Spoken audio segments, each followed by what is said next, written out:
place.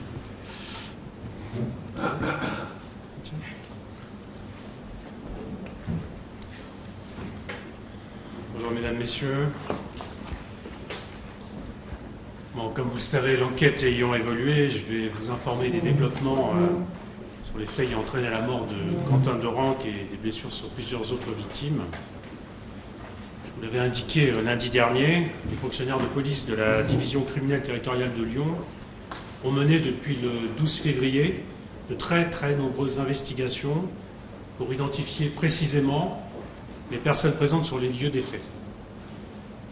À cet égard, je tiens à rendre hommage à ces services d'enquête de Lyon qui ont effectué un travail remarquable, précis, dans un contexte très sensible.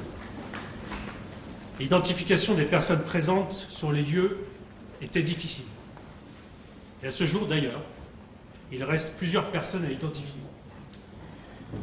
L'exploitation des témoignages, les éléments matériels, techniques et les vidéos recueillies permettaient d'identifier cette personne qu'il avait ensuite fallu localiser.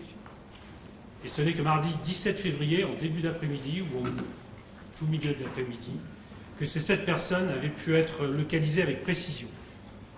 Une opération de grande ampleur visant à les interpeller a alors été mise en œuvre et a conduit à leur arrestation entre mardi 18h pour les premiers et mercredi 9h pour les derniers, dans les départements de l'Aisne, de la Drôme, de la Haute-Loire, de l'Isère et du Rhône. Lors de ces interpellations, 4 autres personnes, dont 3 femmes, étaient également arrêtées. Ces 11 personnes étaient en garde à vue, pour 7 d'entre elles pour homicide volontaire, violence aggravée et association de malfaiteurs, et pour 4 autres pour recel de malfaiteurs. Des perquisitions étaient également effectuées à leur domicile. Lors des interrogatoires des 7 personnes placées en garde à vue pour homicide volontaire, 2 d'entre elles refusaient de s'expliquer, sur les faits notamment. Les autres reconnaissaient leur présence sur les lieux, et certains admettaient avoir porté des coups à Quentin Derenque et à d'autres victimes.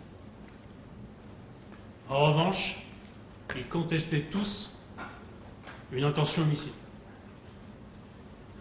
Aujourd'hui, en début d'après-midi, les 3 femmes et l'homme mis en cause pour recel de malfaiteurs ont été remis en liberté et seront ultérieurement convoqués pour s'expliquer sur ces faits. Les 7 autres personnes sont actuellement présentées au parquet. L'analyse des faits, notamment le très grand nombre de coups portés directement sur le visage et sur le crâne de Quentin Derenque, les auditions des témoins, les interrogatoires des mises en cause, les investigations techniques, les résultats de l'autopsie de la victime et l'exploitation des vidéos conduisent le parquet à ouvrir, dans les minutes qui viennent, une information judiciaire criminelle devant les juges d'instruction et à requérir la mise en examen du chef d'homicide volontaire sur Quentin Derenque pour les 7 personnes présentées. En outre, il sera également demandé leur mise en examen pour violence aggravée par 3 circonstances aggravantes avec quantité inférieure à 8 jours et association de malfaiteurs en vue de la commission d'un délit puni d'une peine d'emprisonnement d'au moins 5 ans. L'information judiciaire sera confiée à 3 juges d'instruction en cosaisine et poursuivra, information judiciaire, bien évidemment, les investigations. Les 7 personnes présentées au juge d'instruction n'ont pas d'antécédents judiciaires, sauf pour 2 d'entre elles. Déjà condamnées pour violence et usage de stupéfiants par le tribunal pour enfants, et pour l'autre par le tribunal correctionnel de Lyon pour des faits de vol et port d'armes. Par ailleurs, il apparaît qu'un des mis en cause fait actuellement l'objet d'un contrôle judiciaire par une juge d'instruction de Paris à la suite de faits de violence aggravés en raison de la race, l'ethnie ou la religion. Ces 7 personnes sont âgées de 20 à 26 ans, sont pour l'essentiel des étudiants, des employés dans le privé, un est sans emploi et un, comme vous le savez, assistant parlementaire. Certains appartiennent à des associations et 3 déclarent avoir fait partie ou être proches de la mouvance d'ultra-gauche. Le parquet a requis le placement en détention provisoire de ces 7 personnes en raison notamment, pas uniquement, mais notamment, du grave trouble à l'ordre public, des risques de concertation frauduleuse, du risque de déperdition des preuves, et afin de les maintenir à disposition de la justice.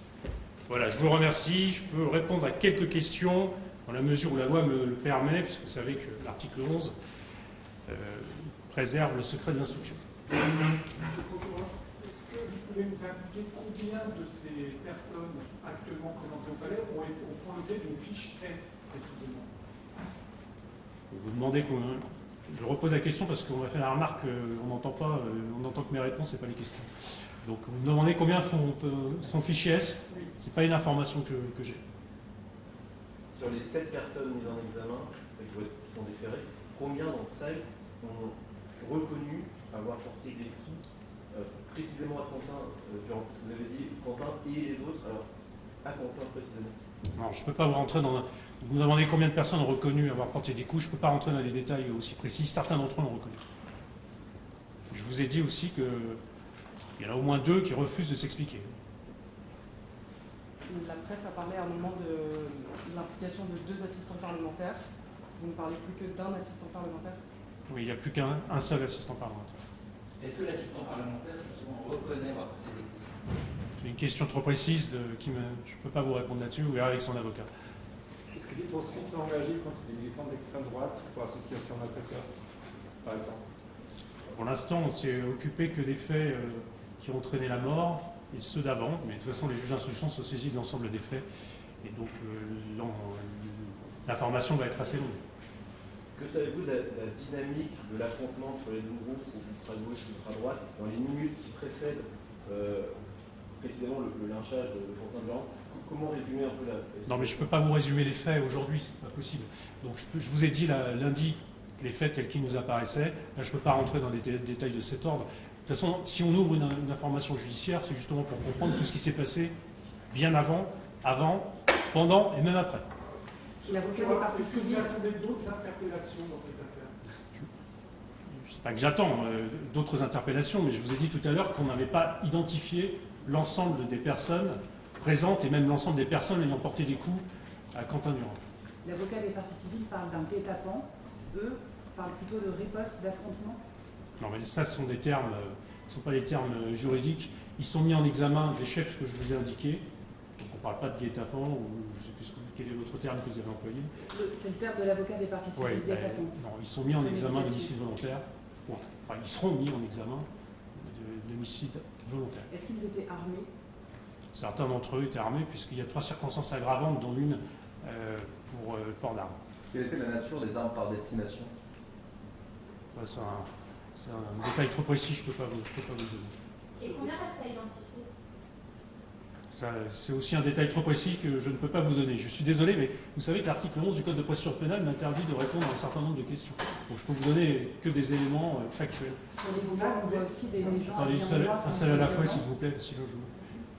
Sur les images, on voit certaines personnes habillées en noir qui paraissent violentes. Est-ce qu'il y a eu des interpellations de ce côté-là aussi? Je vous ai indiqué qu'il y avait 7 personnes déférées. Point. Sur les faits de violence qui sont retenus, est-ce qu'il s'agit seulement des faits de violence sur la dernière scène, ce qu'on appelle le lynchage, ou il y a aussi des faits de violence retenus de la précédente scène, de Marix, entre guillemets? Pour l'instant, c'est à l'encontre des 7 personnes qui sont présentées, ça ne vise que les faits commis sur Quentin et autour de lui. Mais les juges d'instruction sont saisis de l'ensemble des faits. Il y a un risque de fuite des personnes qui ne sont pas encore interpellées. Je suis désolé, je ne vous ai pas entendu. Il y a un risque de fuite des gens qui ont fait des coups aucun point. Un risque de fuite, non, je ne sais pas, mais en tout état de cause, ça fait partie des raisons pour lesquelles le parquet demande la mise en détention provisoire des 7 prévenus, c'est pour garantir leur représentation en justice. Je réponds à une dernière question et après je vous laisse. Comment les enquêteurs ont identifié précisément les coups qui ont été mortels, les personnes qui ont donné ces coups? J'avoue que je ne comprends pas complètement votre question. L'identification des personnes, mais c'est des techniques de police, ça je ne peux pas vous les donner. Je vous ai dit tout à l'heure. Quels moyens à leur disposition étaient pour être Mais sûrs? je vous les ai donnés tout à l'heure. Je ne peux pas vous les... C'est une enquête de police, hein, donc on ne se base pas uniquement sur les rumeurs ou sur ce qui se dit sur les réseaux sociaux. Une enquête de police, c'est fait par les techniciens spécialistes. Donc il y a les témoignages, des éléments techniques, des vidéos, il y a plein de choses voilà, qui permettent de déterminer. Mais encore une fois, ça ne suffit pas toujours, puisque je vous ai dit qu'il y a un certain nombre de personnes qui ne sont pas encore identifiées à cette heure. Voilà, je vous remercie. Voilà, je vous avais dit que c'était la dernière. Merci beaucoup.